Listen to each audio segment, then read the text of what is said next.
The next period we're going to be studying is the early Christian into the Byzantine period. So we just studied the early Christian art that was produced in Rome around 315 to about 400. And now what we're doing is we're looking at the transition and the artwork that was made in Byzantium, which is basically where Turkey is today, and it's basically the eastern part of the Roman Empire. And so remember, we talked a little bit about Constantine as being this character who decides for various reasons, probably the most reasonable reason is that he decided that he would move his empire and the capital of his empire to Istanbul, which is today in modern-day Turkey, because trade routes ran through there and food and other resources would be easier to get. And you would also have a lot of people there who were extremely well educated, particularly the Arabic merchants. I think that a lot of the technologies that we have been discussing over the course of the semester and talking about these different periods is sort of summed up a bit in this diagram, or these three images that I have put together. So we have the Parthenon on the far left-hand side from 450 BCE. And Iktinos and Callicles are the two architects for it. Pericles is the patron for it. And we move through and we see the Pantheon, and then moving through we see another technology. And so the Pantheon from about 80 Common Era is this building which we think Hadrian was the patron for. He might have even been the architect for.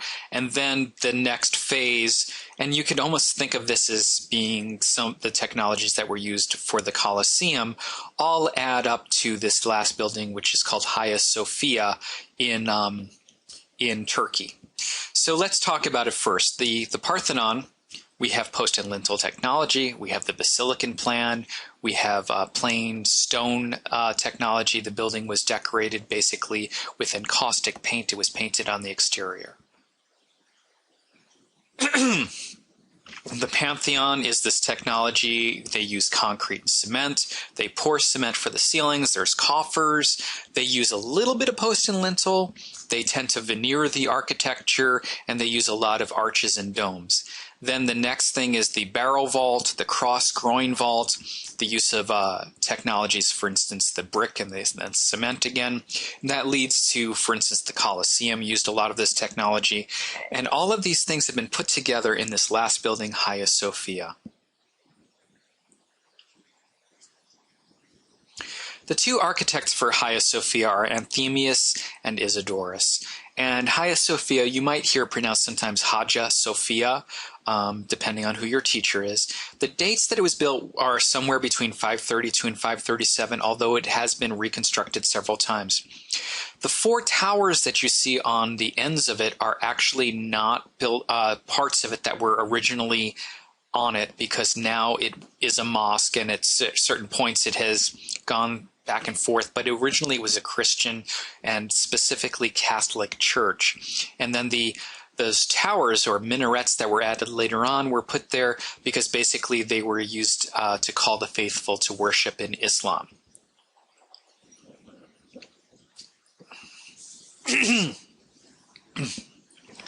Around the exterior of the building, you see a whole bunch of things that are significant structures that represent how the building is supported. And so what I'm talking about first is you'll see that there are a series of domes in the center, and that sort of low squat dome, which is the central dome. So this is a central plan. And then in the exterior of it, you see these sort of half domes that are almost like bookends that hold up the center of the building. Then you'll also see a series of large sort of block-like structures around the perimeter of the building that support the domes and also support the central part of the building that are referred to as buttresses. So what I'm suggesting is the central dome, that big dome in the center, was supported by a series of half domes and buttressing on the outside. But that's not all. There's actually another way that the force was funneled or moved through the building as we move down. So the first thing I think we need to look at are the floor plans and see what kind of a plan this building is. So remember when we studied St. Peter's from around 320 or 325 Common Era? It was a Tau plan and it's a Basilican plan. And I mentioned that there was a central plan church that would be built on top of that. This is that central plan church. And in fact, Hagia Sophia does kind of have some atriums and other little structures. And it's not clearly just an equal-sided cube or box. It is a little bit more rectangular. But a central plan is usually the kind of plan that has a dome over the center, a little bit like the Pantheon, and usually has equal sides and often has apses on either side. So we're going to look at the plan a little bit more in depth. So if we look at the central plan diagram and we sort of see how it matches up to the footprint of Hagia Sophia and this cutaway, this half section, the first thing I want you to see is you have these half domes that are supporting the central dome in the center, and that central dome caved in several times and was probably a much shallower dome at some point, but then reconstructed because Turkey has a lot of earthquakes. And then what I want you to see is that there's a naos in the center that's basically the nave. We have a forecourt that is equal in some ways to the atrium. And then we have these little sort of half circles that are the exedra, and then an apse at the very end. So it really does match up an awful lot with some of the plans we've seen. Now, the thick black units that you see in the footprint are basically the piers that the force has been transmitted down. And these piers, we're going to see how the force has been funneled down from the central dome into the piers and then down the half domes on either side, and makes for this wide open, crazy wide open space that's enormously tall. So we're going to take a look inside the building.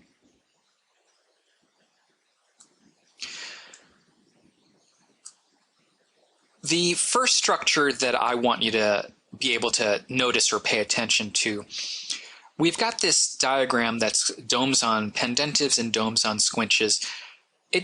Hagia Sophia uses a combination of these things, but the pendentives, if you look at it, are really those sort of hanging V-shaped things that happen between the arches. They're pendants. They hang down, a pendentive, you know. And so these pendants are a way of transmitting the force into the piers from the main dome that's on the top of that sort of cross groin vault. If we look at the diagram, that's another cutaway where the dome has been omitted. We can actually see the pendentive in the bottom, and it's labeled pretty clearly. So the architects, Anthemius and Isidorus, probably were using a lot of the technology and ideas that they got from, for instance, the Pantheon, but also from the Arabic merchants who understood mathematics and physics to a large extent, and included all that stuff to build this incredible building. So some people refer to the Byzantine era as a little bit of a dark age, but it really wasn't. It's just another transitional phase, but it doesn't really pay attention that much to classicism. There's a big change in the style, in how things are depicted, specifically faces and the design on some of the structures.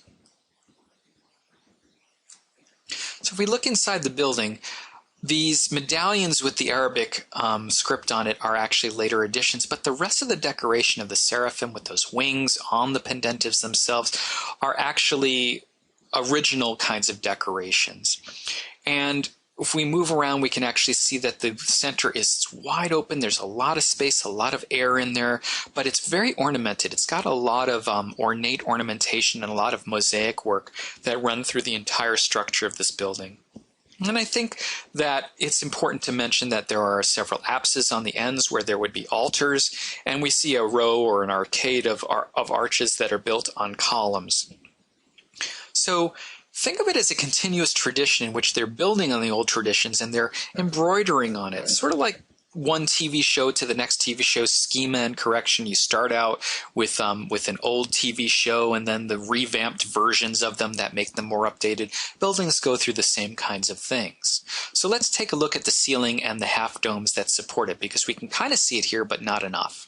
If you look up at the ceiling itself, you can see that the domes float almost like on a ring of arches that look like the dome is floating on a cushion of light. That's how my art history teachers described it.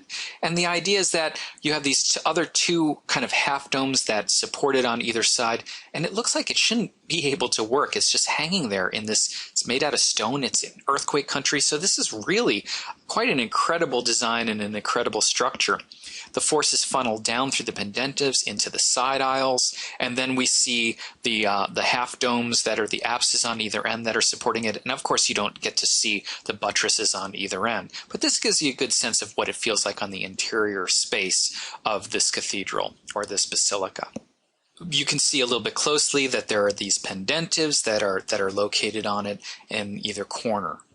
Now, the decorations on the interior are mostly mosaic, and we can zoom in and see some of these mosaics, and they've been built over, the mosaics have been added over a variety of times. This is the Dias mosaic, and it was actually from a much later period, but it's a typical Byzantine expression of facial features and of the qualities that are portrayed in how these figures look in the Byzantine tradition. And I've got a picture of Pete Townsend next to it. He's this drummer from The Who, who was one of the founding fathers of The Who. And I think that in Byzantine tradition, they all look like this Pete Townsend, and that's why I wanted to show it to you. So the stylization of the faces in the Byzantine tradition are, the eyes are usually located a little too far up in the forehead. The nose is really elongated in a sort of caricature style, and the mouth is usually located a little too low in the chin. The eyes are usually made a little bit too large, and so we've got a stylization. If you look at the drapery is almost cartoon-like, and there's no real sense of wet drapery style. It's a cartoon that's not meant to reveal the body underneath. Probably a lot of this stylization caricature of the human face and the human body is meant to de-emphasize the physical world and re-emphasize the ideal or spiritual world in a sort of Platonic way. We see behind the head of Jesus is a halo, which we have depictions of halos in lots of different cultures, but basically it's an aura of light. And in this instance, they surmount the halo by adding a cruciform or a crucifix behind it. So we've got this physical form that's a caricature where the actual body underneath it is not emphasized with wet drapery, and we've got a Christian symbol on top of it. And this is typical Byzantine tradition and survives well into even our day, where people paint Byzantine icons today. An interesting little detail in this fresco, or it's actually not a fresco, excuse me, mosaic, is the ICXC, which are an acronym which, when you say the acronym in Greek, even though it's a Latin acronym, sounds like the Greek word for fish, ichthys. And so that's why that fish symbol that you see on the back of people's minivans is there, because actually because the acronym meant or sounded like the word fish, so people started drawing fish to represent the actual acronym or the initials of the phrase.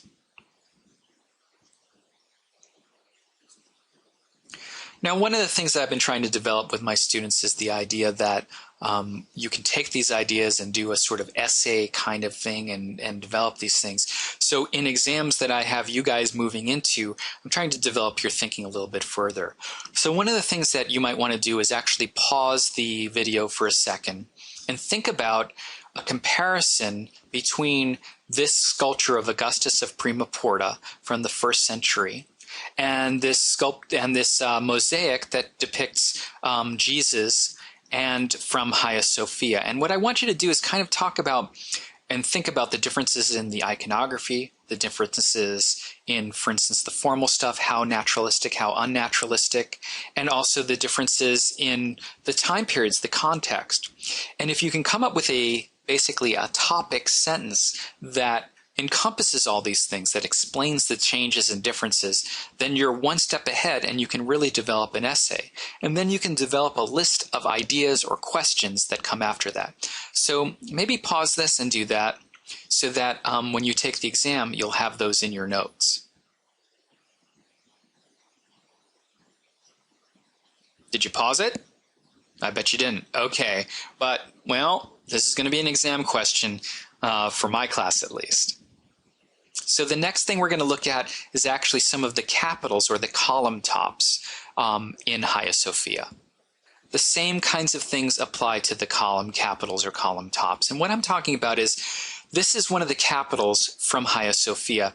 And you can look at it. It looks almost a little bit like the Corinthian order, but the artist has gotten a little crazy with it. They got a little drunk and went a little nuts on it and added and embroidered all these extra things. And so what I'm suggesting is we can have an initial design, a column with a capital at the top and then even an impost block at the top, but then that changes and becomes embroidered. And what I suspect is the sort of vine work and the acanthus leaves and all those kinds of things are embroidery that relates probably to popular design, most likely in textile design, that existed in Byzantium during the 5th and 6th centuries when the Romans were still there, and that the architecture and the capitals are responding in some way. The artists are responding to popular taste and correcting the original schema of the sort of simple naturalistic forms that we saw in Greek and Roman architecture as well.